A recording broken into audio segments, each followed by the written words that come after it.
آخر نوجوانوں میں ہارٹ اٹیک کے کیسز کیوں بڑھ رہے ہیں؟ السلام علیکم۔ آج آپ سے ایک بہت اہم بات کرنی ہے۔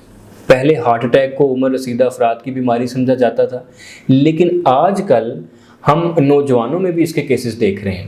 آخر اس کی وجہ کیا ہے؟ اس کو ذرا سائنٹیفیکل طریقے سے سمجھتے ہیں۔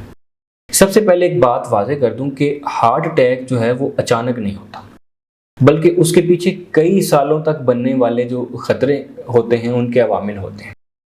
آج کل کے جو نوجوان ہیں وہ فاسٹ فوڈ، ورزش کی کمی، موٹاپا، سگریٹ یا ویپنگ کرنا، ذہنی دباؤ، کم نیند، ڈائبٹیز، ہائی بلڈ پریشر اور کولیسٹرول بڑھنے جیسے عوامل ان میں تیزی سے عام ہو رہے ہیں۔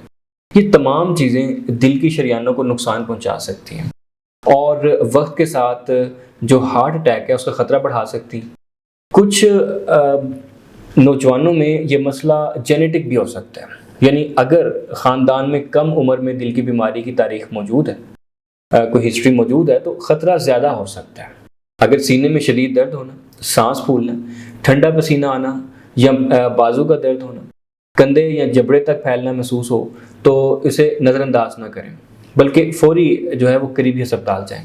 یاد رکھیے، عمر کم ہونا ہارٹ اٹیک سے مکمل حفاظت کی ضمانت نہیں ہوتی۔